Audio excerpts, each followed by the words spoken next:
baby. Baby, you're my angel. Angel, baby, angel. Angel, baby, angel. You're my angel, baby.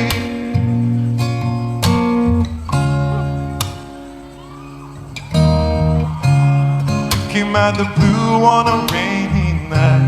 No lie, I tell you how I almost died while you're bringing me back to life. I just wanna live in this moment forever. I'm afraid that living couldn't get any better. Started giving up on the word forever, until you gave up heaven so we could be together, baby. You're somebody else. Angel, angel, baby, angel. You're my angel, baby. Baby, you're my angel. Angel, baby. Thank you. Thank you, guys. Palapakan natin yung mga beautiful ladies natin tonight. And again, thank you po for having me. I'm Marlo Mortel. You can follow me on my social media accounts, Marlo Mortel Music. And you can follow me on Kumu. Download the Kumu app and I stream there, Marlo Mortel Music. And watch out for my album soon. Maraming salamat po. Thank you, guys. Good luck, ladies. A round of applause for Marlo Mortel, everyone. Come on. Alright! One- Ang daming kinilig. Yes. Pati ba ikaw? Kinilig ka ba kay Marlo? Oo naman, kapamilya yan. So, Of course. we're from One same of- company. Ayan. One of the Star Magic's hottest young stars ay nandito ngayon sa Buhi. Once again, ladies and gentlemen, let's give him a round of applause! let's give it up for Marlo Mortel. There you go. Thank you so much.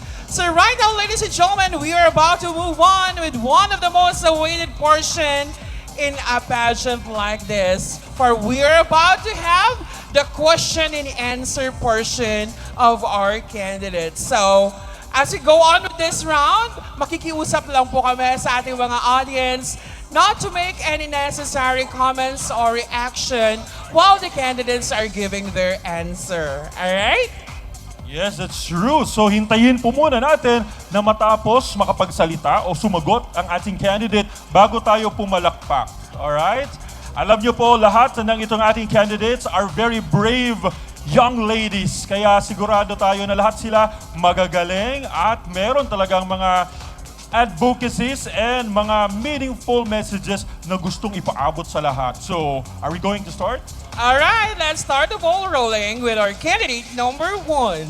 A round of applause for candidate number 1, everyone. Okay, candidate number 1. Sorry, your name again? I am Erica May. From what Iriga municipality? Iriga City. Okay, you know what? Our candidate number 1 is actually a second-year nursing student and an aspiring doctor in the future. She loves singing, playing guitar, and writing songs and poems. And she is also an advocate for women empowerment and anti-harassment. Now, candidate number 1, ano ba ang ating mga projects or activities na sinasamahan o ginagawa ngayon advocating for women empowerment and anti-harassment? First and foremost, I would like to tell a story about myself. 3 years ago, I experienced an abuse and an assault, and that has traumatized me. And after that, I have told myself that I want to speak for good causes. I want to empower the marginalized and the people who have experienced the same scenario that I have. I want to use my voice for good causes and to make an impact to the world. And through this, I have joined pageants because I know that this is a good platform now that the Philippines is very known for pageantry. I want to use this to influence, to stand up for the victims, and to be an inspiration to them that there is a voice in every one of us, and we shall use that to make a difference and to have an impact to our society. And that is all. Thank you. Indeed, a very powerful voice and advocate. Thank you so much, candidate number 1. Next in line is our candidate number 2. Good evening, candidate number 2. Good evening. How are you? I'm quite nervous and excited. All right, I have a very simple question for you. So tell us something about your advocacy on children's health. Well, children's health is very important, and as children being the people of the next generation of our future, we must utilize the things that we have right now in order to really nurture and really really visualize the future of the youth that we have today. And with that, I believe I want to utilize the platform and the voice that I have right now to the government officials to really to give much more healthcare approaches and availability for the people, especially for municipalities and barangays who haven't much any resources, because it is really the youth that carries our future, and we must nurture and we must value. Thank you. Thank you so much. Ladies and gentlemen, our candidate number 2. Good luck to your advocacy. Okay, now let's have candidate number 3. Hi po. Hi, candidate number 3. Well, everyone, you know what? Our candidate number 3 is actually a board passer and a registered midwife. She is also a visual artist. And pangarap niya din to pursue medicine and be an obstetrician. Now, talking about medicine and health, can you please share to us one of the challenges that you had undergone health-wise? So, as what our host have said, that I am a registered midwife, and I am actually working as a staff midwife in one of the lying clinics in Baao. And one of the most challenging part of being a healthcare worker is the lack of knowledge of the people of our patients, and that is why I am advocate for sex education, and it is also in line with my profession. Because during our RLE duties or our RLE exposure, we observe that there is an increasing number of mortality rate of mother and a child. It is the reason why is because of lack of knowledge and education about reproductive health and sex education. And sex education would just be encourage the people to engage in sexual activities, but rather make them aware about reproductive health and protect themselves from STDs. Thank you. Thank you so much, candidate number 3. All right, next in line is our candidate number 4. Good evening, candidate number 4. Good evening, ma'am. How are you? I'm quite good. And you are from the municipality of? Libmanan. All right, so according to your personal data sheet, you are a photographer. Yes, ma'am. So why do you engage in photography? Thank you very much. Actually, photography meets a lot of different people with different experiences in life. We give story to different people's events. And as a photographer, I need to have compassion for my clients in order for me to create or give them a better output so that they can enjoy a very everlasting event of their life. Thank you. Thank you very much. Ladies and gentlemen, candidate number 4. All right, now let's have candidate number 5.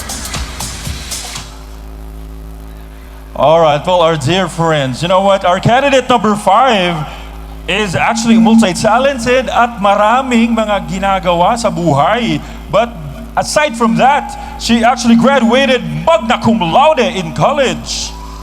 Palakpakan muna natin siya. That's good. Diba? Such an inspiration. Now, according to your bio, nako, ang dami. She is actually currently teaching senior high school in USANT, and she is also a fur mom. Siya din who came from a family of educators. She plays instruments like guitar and piano. Okay, now my question to you is, sa dami ng iyong talent at skills at ng ginagawa mo sa buhay, what is your favorite among them? And paano ba ito nakaka-apekto sa iyong buhay and plans in the future? Again, malauyay na gabi sa sakton ngamin. So, my answer for that question, with all the achievements and success, my favorite part of it is the process of studying. You know what?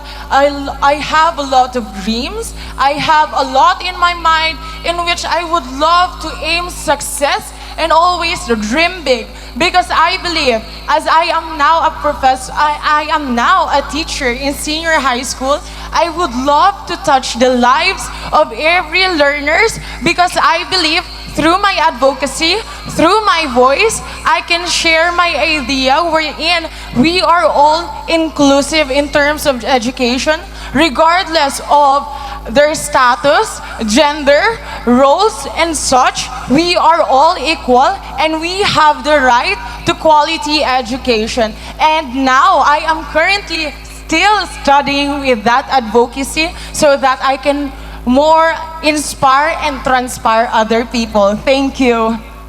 Well, thank you, candidate number 5. And definitely, in changing lives, napaka-importante po ng education. Moving on with our candidate number 6. Good evening, candidate number 6. Hello po, good evening. How are you? Well, right now I am very overwhelmed because of the kindness of every Bohemian. So thank you to each and every one of you for supporting us tonight.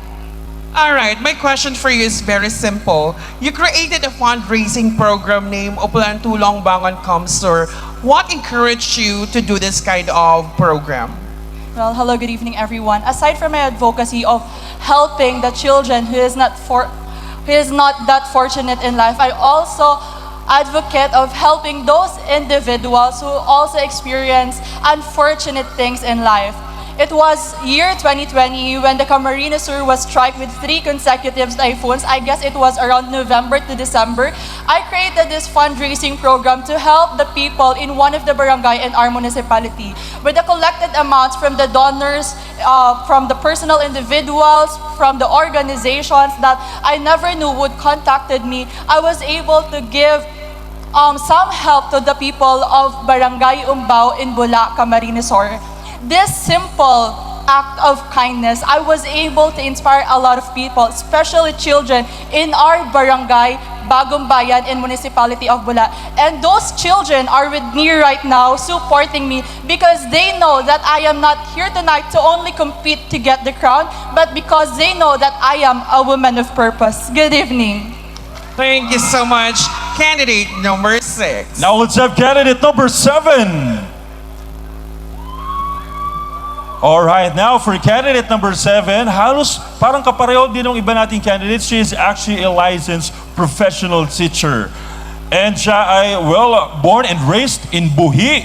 Okay, and she is also an advocate of quality and inclusive education. Now, as a pure-born blood Buhi noon, para sa'yo, paano ba mas may improve ang quality of education para sa mga Buhi noon? All right, thank you so much for that question. So good evening, everyone. So I know each and every one of us is aspiring for a good and quality education for all. Because especially these children, they deserve to be educated. Educated not only with the subject matters, but also with a good attitude and inclusivity that no matter gender you have, you deserve to be educated. And you know what? When you are educated, no one can manipulate you because you know what is wrong and you know what is right. And I believe the least thing that I can do to improve the quality of education is to deliver this message to those in the highest position. Give more focus on our education because if we do that, we are securing the future of the next generation. Thank you.